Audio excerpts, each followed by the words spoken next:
You know what's the worst feeling in the world of all time? Finishing a book you love. Once you hit the back cover, you can't go back and live in that world after the action is done. I mean, Lord of the Rings tries to. There's a bunch of boring Hobbit stuff after they kill the ring. But when you finish a game, you can go back and check up on old friends, witness the impact of your actions, and see how you've bettered the world. If the studio designed for that. Early Pokemon games didn't. Welcome to the postgame of Pokemon Gold. The post-postgame if you prefer, since this is after completing all the Kanto content and beating Red in Mount Silver. And this world is depressing. A little double shot of Depresso. It could repel Dementors if it cast Depresso Patronum. Go insane in the membrane with a little Depress Hill. Get some Chinese food at the Panda Depress. Pokemon games leave themselves open-ended so that we can fill our Pokédex and trade with friends after completing the campaign. But after defeating Red on Mount Silver, there's no reason to interact with 90% of the game world. Trainers stand around with their thumb up their butt, repeating the line from back when you defeated them, and with all the items collected, most routes and buildings have no reasons to go there. So we're gonna go there. Welcome to the Generation 2 edition of Postgame Pokemon Being Depressing. My name is Mothy, Jimothy for long, and I'm going to take us on a world tour of Johto and Kanto to check how the various towns and cities are getting on now that our business with them is concluded. This is a follow-up to my postgame Kanto is Depressing video from Generation 1. A lot of people liked that, and it was a blast to produce, so here we are for another edition of making ourselves sad in old Pokemon games. Of course, if you have a good time here, despite my best efforts to rain on your parade, I would be very grateful for positive interactions on the video. Thanks, y'all. So, let's see what the Gen 2 postgame is like, and we can stick the cities in a little tier list of negative vibes as we go. Kanto is a lot worse than Johto in Generation 2 as far as aesthetic is concerned, so I'm going to start us there, and we can finish up in Johto so that we end on a high note. I don't have a good reason to start anywhere besides Pallet Town, the tranquil setting of peace and purity. Which, yes, but those words could also describe most graveyards. Outside, it's beautiful. We're here on a sunny morning, the flowers dance in tended gardens. And while there's not a single thing to do here, there wasn't the first time through either, which actually helps its case now. Inside is a different story. Pallet Town is a crypt. Oak has sidelined his research to work on his podcast, which doesn't even air in Kanto. His celebrity status has waned, and he's losing his authority as a Pokemon expert. I doubt 10-year-olds even seek him out for their starter Pokemon anymore. And Red's house is sad. Look at this furniture. Mrs. Red is the Simsing it in here with her few pieces of furniture crammed together in the corner for space. If you try and talk to her, it sounds like Red still ain't called her out. I hope he has a chance. She ain't mad, she just thinks it's up he don't answer fans. We can head up to Red's room and play his single controller friendless N64 for a couple of minutes before reality sets in. I hate to just leave her like this grieving her empty house, but we have stuff to do. Daisy's place is full of life at least. The contrast between these two houses is sharp. Daisy's cheerful house and demeanor keep Pallet Town off of the bottom, but there is no reason to come here, and Red's mom has a powerful aura of bummer. Viridian City next greets us with blooming flower gardens and well-maintained lawns and pathways. The eternally green paradise is correct. Dream Eater Man taking a sunny nap by the pond is a vibe, though it gets kind of concerning when he stays there into nightfall. Viridian City gets big praise for actually having a reason to come here. The trainer house lets us do one battle daily against an echo of the last person we mystery gifted, or this guy, Cal. But then I realized after the battle that Cal doesn't follow us out of the room. They keep him locked in this sunless basement performing the battles for them like a circus lion. I think Cal's in trouble. Death would be a kinder fate than eternal punching bag.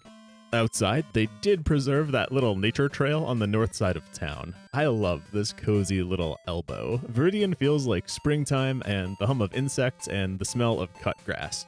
What's not great is Viridian Forest. It's been scaled down to like 2/3 size, and it no longer zones us into a separate darkened forest map.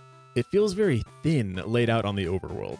The way we can perceive past the bounds of the forest breaks its magic. It feels like when you're in a corn maze and you reach a section along the border of the maze where you can perceive regular fields just a couple of feet away through one row of corn.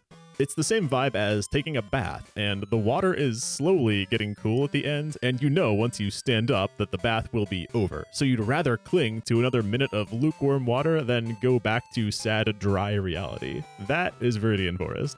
But let's be real. Even if we lump in the forest with the city, Viridian is among Kanto's best. It's pretty, cozy, and there is a gameplay reason to visit. Pewter? I hardly know her. Pewter City looks pleasant enough. Wrong. Excuse me. Where is the Pewter? Pewter City, a stone gray city?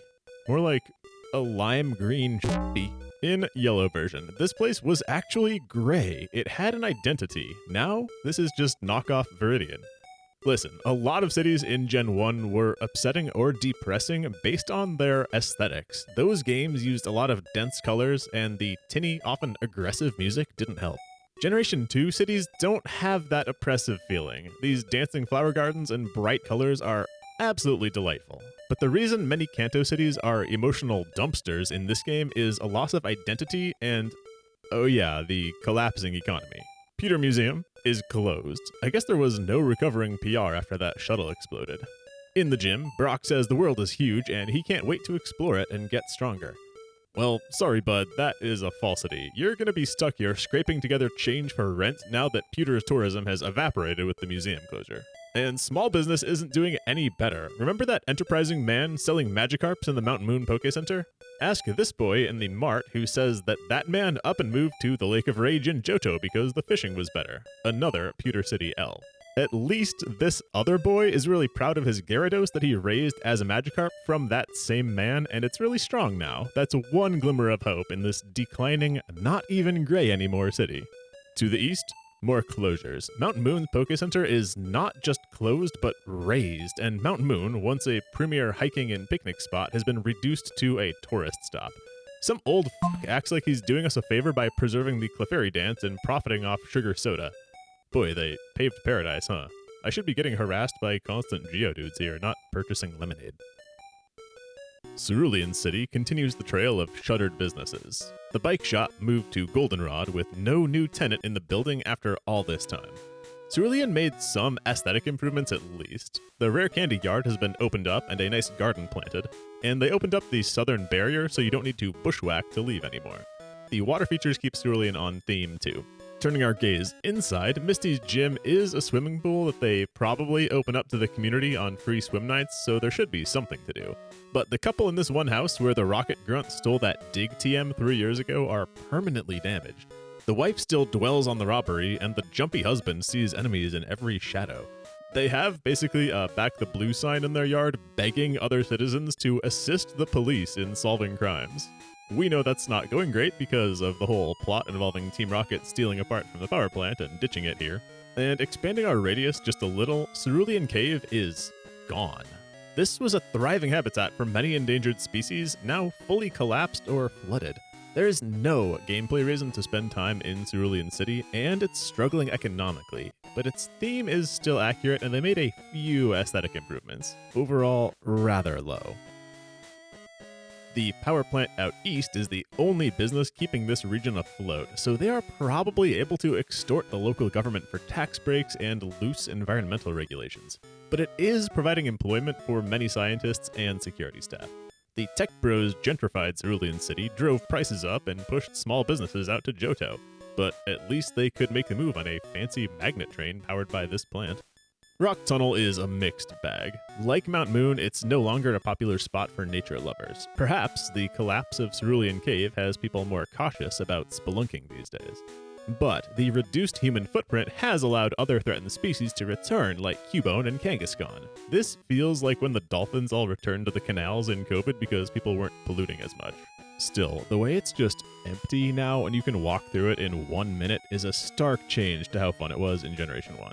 Okay, I went this way because it was kind of associated with Cerulean City, but let's check out Vermilion before we get distracted. Vermilion City is very nice for a Kanto city. The remixed Vermilion theme music is delightful. The mix of water and green spaces brings a lot of life, and the yellow roofs and even the brick color keeps the color theme alive here.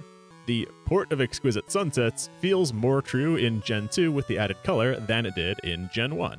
And there's actually life and commerce happening here. A few folks walk in town, there's a Pokemon fan club, there's fishermen.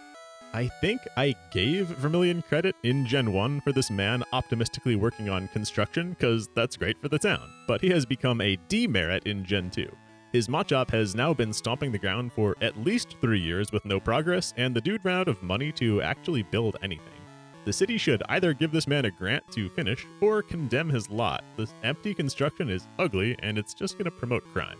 Vermilion does have plenty of awkward, cozy water spots to go swimming, and Diglett's tunnel is surprisingly not collapsed. There's even a gameplay reason to visit here, which is to leave. The SS Aqua docks here for 2 days a week for return trips to Johto. The Aqua is full of trainers, if a little underleveled at this point, but it's one of the liveliest areas in the whole postgame, so I'm sweeping that up in the Vermilion rating and giving this an A. Cynically, I'd say they had to make Vermilion nice because it is our first step in Kanto, but that doesn't make it untrue. Ah, the noble purple town. You know what? I'll allow it, because the rooftops are, but more importantly, there's not a bunch of blinding green grass, so the little purple does actually stand out. Lavender Town's music is not creepy anymore. It's actually lovely, and they kept the main theme in the background and incorporated it. The Soul House, which sounds like a place to get some damn good jerk chicken, is actually a morgue. But creepy doesn't have to mean depressing. Apparently there are extensive underground catacombs that only Mr. Fuji is allowed to enter, and that's cool as hell. Modders, get on it.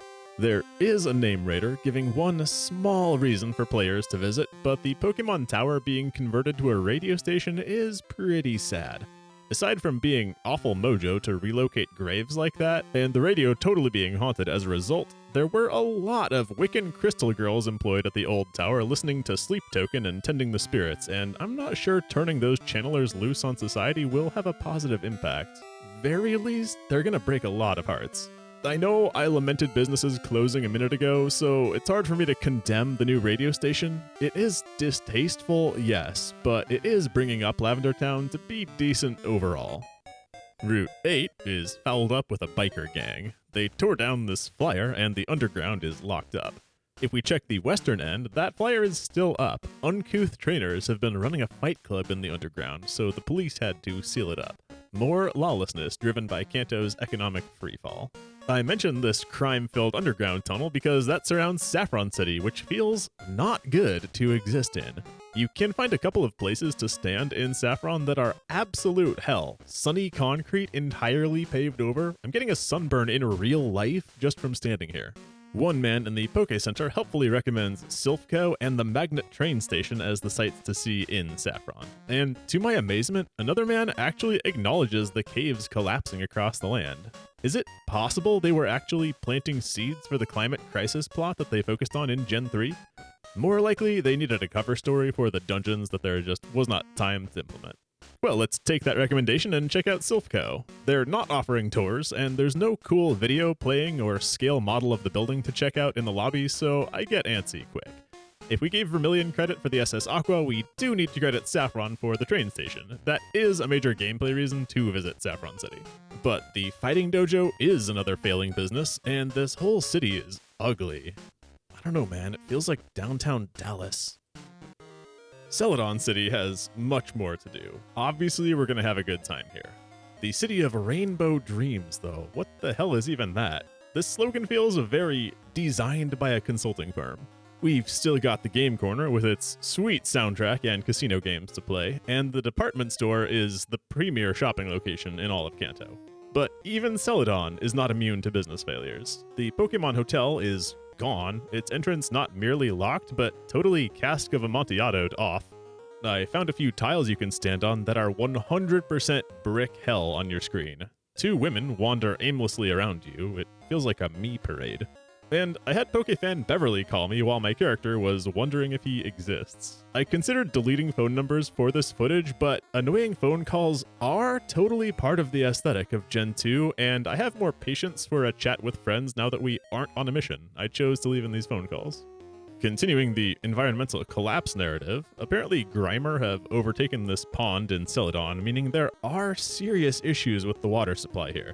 I was not joking about the power plant maybe causing pollution earlier. A lot of people are going to present with stomach ulcers and vomiting soon if Celadon does not clean up its water. The city is gross, it's polluted, but there is stuff to do, and I do get a kick out of this one-tile pet relief area outside the game corner.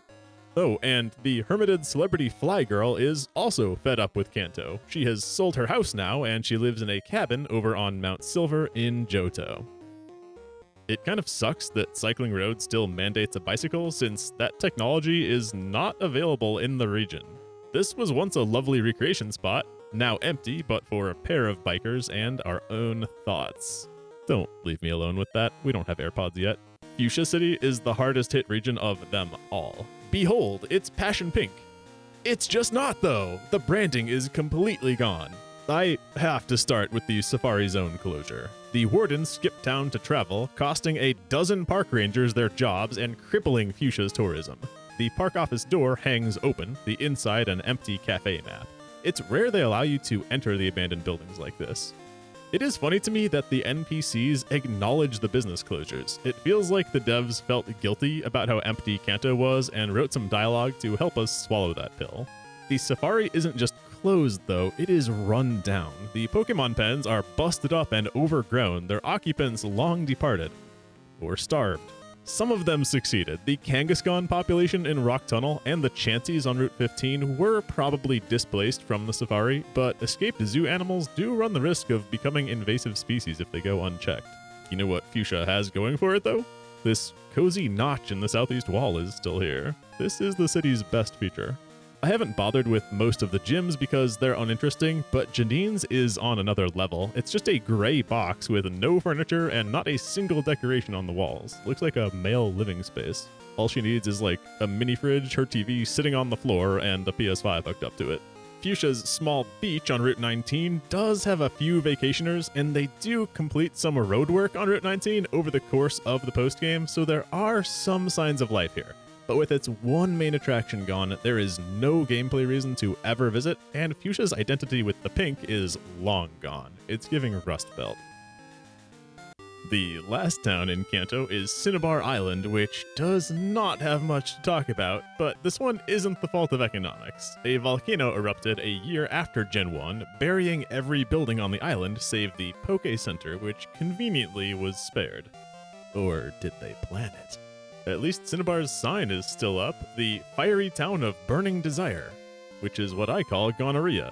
But yeah, Cinnabar is a total loss. It's not aesthetically depressing, but thinking about all the people who lost their jobs and homes here is a bummer. Nobody is ever getting an Ammonite or a Kabuto revived again. At least Blaine became more accessible as a gym leader now in his cave instead of behind a quiz in a locked gym whose key is kept in the basement of a condemned mansion. Volcanoes out here democratizing the League Challenge. And that's it for Kanto. Overall, demoralizing. They hide it a lot better now with the bright colors and good music, but wandering around this region of closed businesses and failing ecosystems is not what my mental health needs. Let's see if we can cure that by checking out the Johto towns. These are going to go a little faster because most of Johto has a very cozy feeling. I can't pretend the vibes are not immaculate in most of Gen 2 Johto. Contrasting Kanto, Johto is not full of closed businesses, and the towns are less concrete. They're better integrated with the trees and natural rock formations. Johto feels like rich, mountainous tourist towns like Aspen or Leavenworth.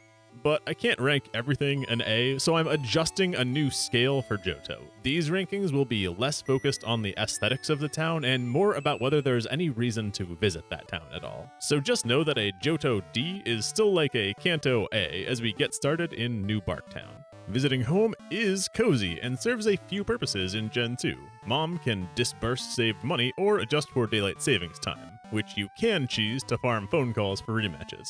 When I stepped upstairs, I was delighted to remember past Mothy had decorated my room with dolls. Room decoration was proto-secret bases. I actually had a pretty sweet Gen 2 room back in the day thanks to mystery gifting my friends, but these days it's limited to the decorations that Mom will spend our money on.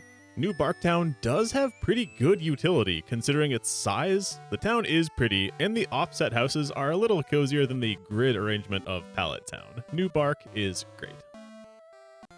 Then comes Cherry Grove, the city of cute, fragrant flowers. But is it? There are 8 flowers in the whole damn town. I think that's below average.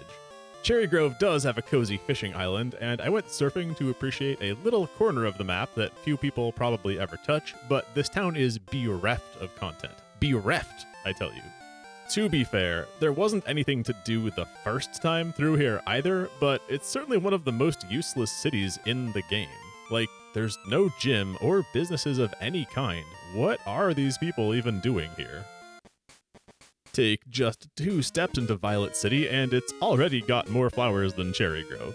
Violet has a unique layout that's quite simple to navigate and gives Violet its own identity. It is mostly linear, but that's on a zigzag path from lower right to upper left.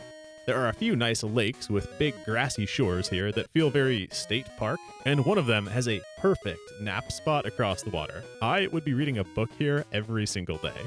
Unfortunately, there's not much to do here. The Sprout Tower for training does draw plenty of visitors, and we're giving Violet partial credit for the ruins of Alph. A board trainer could hunt around in here and fill up their unknown decks, which allows you to then print more stamps on your Game Boy printer. It's minor, but it is something. Violet City is quite nice. Azalea Town is beautiful, cozy, pleasant, but that's all Azalea has to offer because there's almost nothing to do here besides visit Kurt once a day, who drip feeds you mostly glitched or useless special Pokeballs. Kingdom Come Deliverance taught me that the charcoal burners usually keep to the outskirts of town and do crime, but in Pokemon I'm happy to see small businesses thriving after the state of Kanto. The Slowpoke Well exists, but it's not really marketed as a destination. Apparently it's alternately called the Rainmaker Well, by the way. Now, if you pull out your magnifying glass, we can find some flaws in this perfect Azalea Town. I think we can all agree, the off-center tree in Bugsy's gym is a crime against nature. Some designer just needed to tap a right arrow a couple of times to make this good. And although the trees surrounding Azalea are all coniferous, step 1 foot into Ilex Forest and they immediately are not. Ilex is a place beyond the pines, starring Ryan Gosling. A small inconsistence tree. Wait. Inconsistency. Goldenrod, next, is obviously the hub of life and activity in Johto. Before you reach town, I surfed down to where those 3 girls fight you for soft sand and walked on the tiles that no one usually gets to walk on because the girls step there. The daycare is probably the most important feature to interact with as a player in the post-game, especially in Crystal version if you're tuning a team for the Battle Tower. It's kind of depressing though with no grass, it's just a sunny square of gravel with a muddy trough in the corner. And somehow it gets even sadder if we drop off a Drowsy there. It's like the train spotting baby just sitting there neglected while mom does heroin. And yes, I did scrutinize all the Pokemon sprites to find the saddest looking one. Weedle was a runner-up. The department store is a huge draw to Goldenrod, like Celadon, and there's a game corner in the city as well. Plenty of entertainment options. The underground extends the shopping area and offers haircuts to increase friendship. Just beware setting foot in the Rocket Warehouse. Without another soul inside, this place is very backroomsy. Goldenrod has a name raider. We can play the lotto at the radio station. The Magnet Train Johto station is here, and what the hell are these? Listen, there's no shortage of buildings without doors in these early games. We're supposed to understand that the door is irrelevant or it's on a side of the building facing away from the camera, but what are these little doghouses doing crammed together in East Goldenrod? This place is a slum. It's a freaking Hooverville. I think Goldenrod just swept all their undesirables onto Skid Row on the east side of town. The bike shop is at the end of this street, miraculously not robbed out of business. The salesman is a snake though. He proudly claims his bicycles can be ridden anywhere, which is quickly proven false with a press of the select button. So, Goldenrod is mostly a happening place with tons of reasons to come here in the postgame, but don't be fooled, there's a couple of cracks showing through the golden facade. And not a single tile of greenery. Enjoy your flash floods. Ecruteak City is much chiller. I like that it's still a good size given its proximity to Goldenrod. That's realistic. I don't find Ecruteak very nice looking though. It's basically a suburb, look at it. The buildings are all carefully arranged in a grid with little manicured lawns. Morty probably runs an HOA and writes people up for their trash cans being visible. Ecruteak used to have 2 towers. You know where else used to have 2 towers? There is no reason at all to come here once you've gotten Ho-Oh, and Morty's HOA washes away any sense of charm. I was hoping we might at least get a health update on the sick Miltank if we revisit Moo Moo Farm, but she's still convalescing in the barn instead of out enjoying sunshine with her friends. Let's turn west now and visit Olivine City. It is a cute port town with decorative picket fences lending some charm. The SS Aqua docks here twice a week, giving something to do, and if we count in the battle tower from Crystal, that's like the main draw of the postgame. If we don't though, because I'm playing Gold version, Olivine is mostly empty. Amphi is still looking healthy at the top of Glitter Lighthouse. Yeah, did you know it's called that? And the cafe feels a little strange with nobody working the counter. The aesthetics here are decent, but I like it a lot less than the cozy forested towns, and there's very little to do if we're not playing Crystal version. From here, of course, we've got to visit Cyanwood City across the sea. The blue roofs with the sea here and the lack of greenery always depressed me a little bit about Cyanwood. We're on a sunny rock. I need a couple of plants myself to feel okay. Cyanwood does have a lot of these single-story shacks which give a cozy village feel. The photo studio is in one of them for printing your team out on the Game Boy printer. Even without the peripheral, this error screen gives you a chance to listen to a unique song. The northern beach is isolated and sad, though. It's less bad in Crystal version with the Seer's house, but the emptiness in Gold version has me feeling melancholy. Give me a shovel or an iPad or something. I get antsy sitting around on a beach. There is next to nothing to do here, and I don't care for the treeless aesthetic. Cyanwood is not somewhere that I would choose to spend any time in Johto.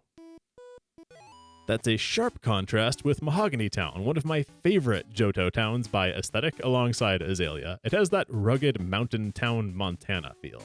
The dark green rooftops look really nice against the medium brown of the rock and brick tiles. The town slogan here is, "Welcome to the home of the ninja." Which, excuse me, this one makes even less sense than Cherry Grove. Did I miss a ninja in the plot somewhere? This one girl lures us into her grandma's bodega for unique goods, which just means plain potions reskinned as Rage Candy Bar. And grandma has left a whole-ass Team Rocket dungeon exposed in her basement. That is a lawsuit waiting to happen. The Persian statue alarms are off, but the trapped floors are still active to assault you with geodudes. I would keep an eye on Grandma. She's probably funding a militia down here or something. She does pay the power bill. There's nothing to do in town, but we can give Mahogany credit for the Lake of Rage, where we can fish for record-setting Magikarp to show the fishing guru as a post-game activity. The place is bustling with tourists who are still riding the high of the Red Gyarados, so it's clear that Mahogany will be set up as a destination for tourists for many years to come. I love how it looks, but with really nothing to do here, we can't score Mahogany too highly. I did find one cozy weird spot to hang out in, though. And last of all, Blackthorn City. It's not very green, except up near the Dragon's Den and Ice Path entrances.